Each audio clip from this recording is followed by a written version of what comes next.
Monday morning, America. I'm Vanessa Broussard. Thanks for starting your day with us. A dramatic escalation in tensions between the U.S. and Iran after President Trump issued a fiery warning directly to Tehran. In a blunt and unusually aggressive social media post, one that included profanity, the president demanded that Iran reopen the Strait of Hormuz, saying if they don't open it, they'll be living in hell. Just watch, he says. In the very next post, the president gave them a Tuesday, 8 p.m. Eastern deadline to get the strait open. As you know, the strait is a main thoroughfare for oil passage.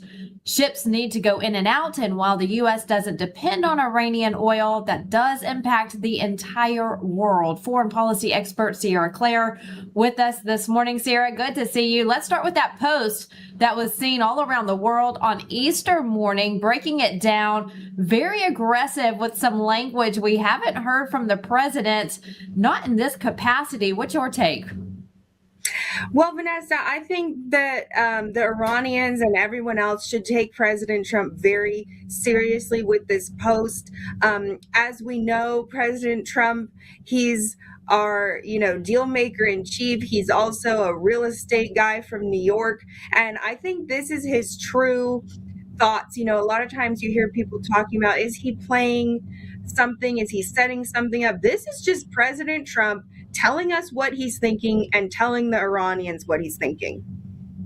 Absolutely. And, we've been seeing a lot on social media since Easter Sunday, Sierra. A lot of people upset, the left mainly, that he used this kind of language. As we know, we've seen it for 12 years now since the president first came down the golden escalators.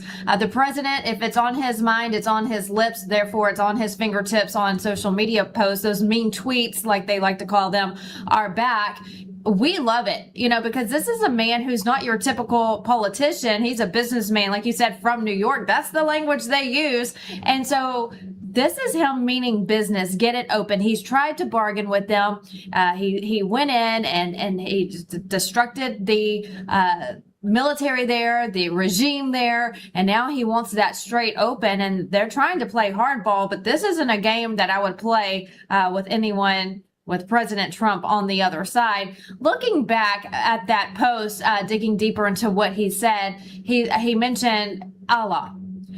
The Christians in America thought it was bad timing because of Easter weekend, but it's all President Trump. He's just being sarcastic here. And if you know President Trump, and we've been following for a long time, the president and his sarcasm, this is him basically saying your God is not going to save you with what's about to rain down on you. Absolutely, Vanessa. One thing that just happened recently in the last couple hours is we got confirmation that the U.S. and Israeli strikes that have been ongoing, that are still ongoing, actually took out one of the IRGC's number 2 guys. So as you said, President Trump is continuing to rain down on them, and nothing is changing that. However they may feel about their righteousness. And, for the people who are concerned about the language, like you said, it's sarcasm. It's President Trump trolling the other side.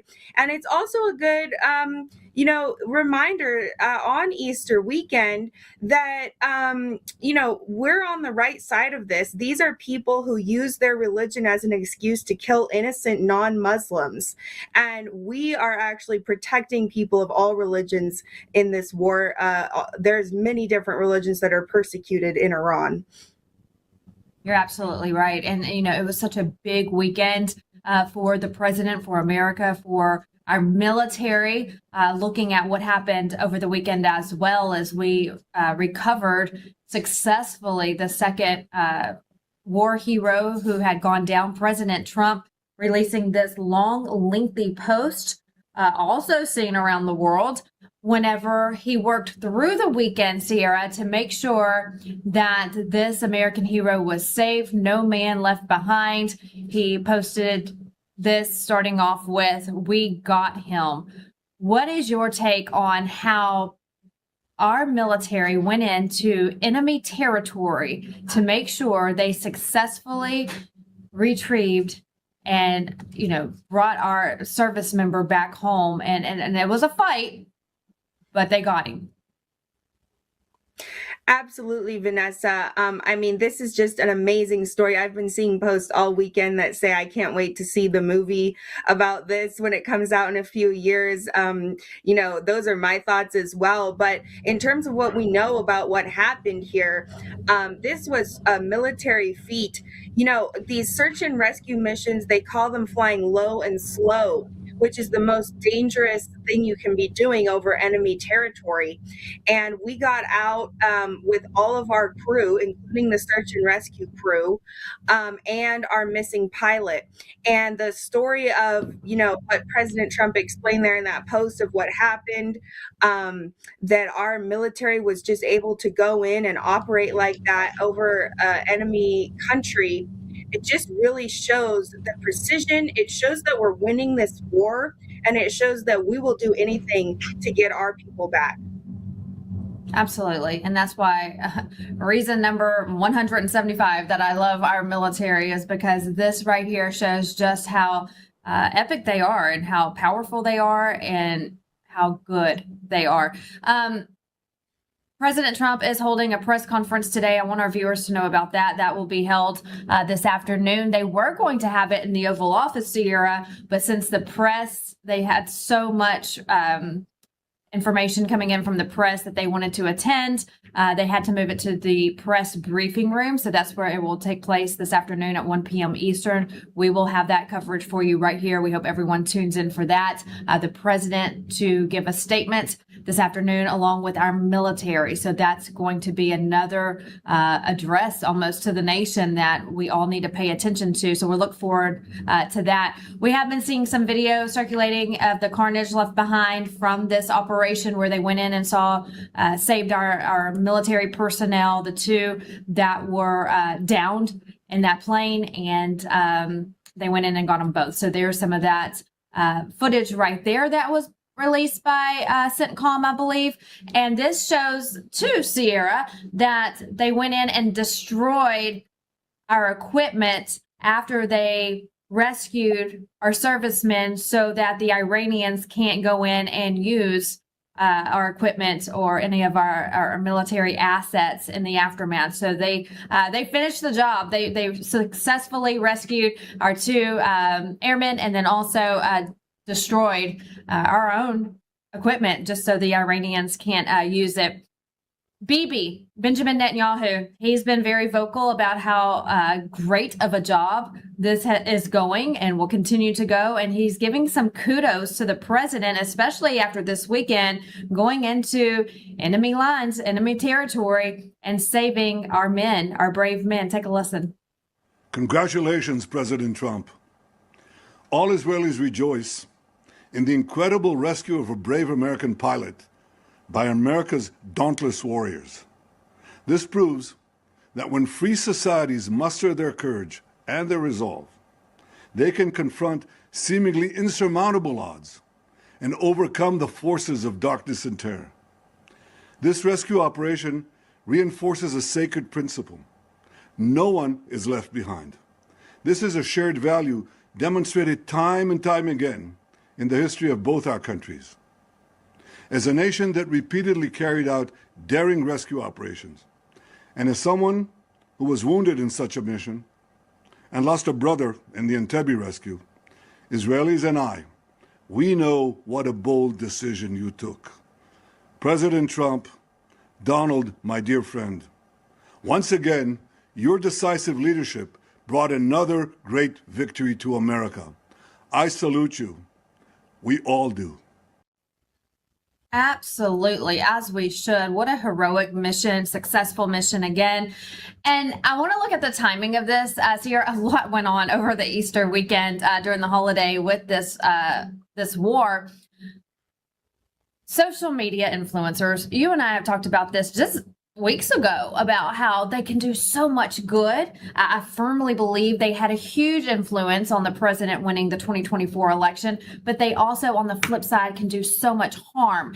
And this weekend was another prime example as one person puts out fake news, fake video, and everyone just runs with it without it being confirmed. Let me say this, and this is going to probably ruffle a lot of feathers, but I'm okay with this. A true journalist doesn't just take something they see and run with it. You have to get it confirmed. You have to get it confirmed. Anyone can be a social media influencer. Anyone can be a podcaster. Anyone can go on air. Anyone can go on social media and just spread lies. A kid can do that. But a true journalist confirms reports before they put it out. And that was not the case this weekend. So what happened this weekend, in case you missed it, but I'm sure a lot of you didn't, is that one person put out there that President Trump was on his way to Walter Reed with a medical emergency, right? With video of the motorcade with sirens on, lights on. But when we go back and look at it, this was video from Butler when he was shot in Butler, right?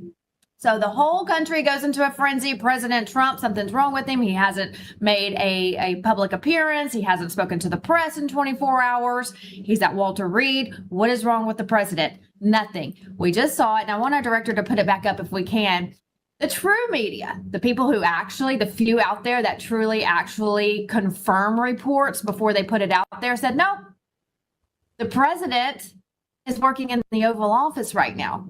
There's the Marine outside the door. So the Marine stands at the door, takes guard, as long as President Trump is in the building. That's the building that houses the Oval Office. So that's truly where President Trump was. And this happened to be the same time, Sierra, that we were rescuing our second military man. But I want you to talk about that as well, because I know you follow closely this war that's going on and our allies and what's going on with, the future of Iran as well. But when you see this, isn't that just so disturbing that you see all of this fake news going on? People, really upset that President Trump may be ill and he's being rushed to Walter Reed, while all the while he's sitting in the Oval Office for hours on end. That's how he spent his weekend, is making sure that our war heroes are brought home safely. Yeah, absolutely, Vanessa. I mean, let's just start with the misinformation that's been going around about this war. It's so important that you, as a journalist, are showing this footage of the planes that were destroyed by the American military, because that's another rumor that's going around, that's being spread by Iranian propaganda, that they're the ones who destroyed the planes. So we know this is going on. We know this is a danger in this war, and the Iranians are just taking every opportunity. And then here comes somebody who serves it up to them on a silver platter and makes up this rumor, as you said, gets the whole country in a frenzy. I also heard of a journalist who actually drove to the Walter Reed Hospital to see if the motorcade was parked outside, and then confirmed that it wasn't. So obviously this was completely untrue. President Trump, every time that he goes dark from the media, we hear one of these stories. They're just waiting to bring up again that he might be sick. And it's really unfortunate, because if he ever was sick, then we wouldn't know what to believe about that either, because there's been so many false times with that. And when President Trump is working on a top secret military mission that has hundreds of special operators that were operating in enemy territory over Iran. This wasn't like, 6 guys. This was a coordinated mission of hundreds of people who were all putting their lives on the line. And so that is the amount of lives that President Trump was protecting by doing a media blackout. And, the press, as you said, there's tons of experienced press corps who have covered national security for probably decades. And I'm sure they're very familiar with those types of considerations. And they're very familiar with the Marine standing at the door. We know that means President Trump is in the building. So, this was just another misinformation during wartime, which is something we don't need. Absolutely. And the fake news, the fake, posts for clicks, for monetization, some way, somehow we have to put an end to this, because it's just too much. I feel like on some of these social media platforms, it's getting worse and worse and worse, and it's all for shares and clicks, and it's almost like you don't want to even log on anymore. And you can't trust the fake news media. Now you can't trust really a lot of times what's going on social media. Who can you trust? But again, we have to get back to, before you put it out, it needs to be verified. Maybe, I don't know, this is, Elon's a smart man. If they put out fake information and we find out it's fake, dock them. Don't let them get monetized for that. Something. I mean, we just have to put an end to that to make sure that accurate information is going out to the public. I mean, that's journalism 101. But yes, so for everyone at home, President Trump is fine. He's doing great. He's going to be at the Easter egg roll today at the White House with First Lady Melania. And he had a very successful weekend. And we are counting down to tomorrow at 8 p.m. Eastern when, as he says, hell will rain down on them if they don't open up that Strait of Hormuz. So we'll be looking forward to that press conference today at 1 o'clock. Real quick, Sierra, anything, the president, when he addressed the nation last week, he said this is going to be a 2 to 3 week timeline. Do you think with Iran not opening up the Strait, this will prolong that? What are you thinking? Well, actually, we've been hearing reports of Pakistan negotiators, mediators have been in contact with the U.S. side and the Iran side all night this past night. And so we're hearing about a deal. We're hearing different things, of course, as you said, social media. So we don't know. Some reports say Iran has rejected the deals. Others say they, have proposed some counterpoints. But there are actually, for another misinformation that the Iranians keep putting out, that they're not talking. They are talking. And the reason they're talking is because they are beaten badly.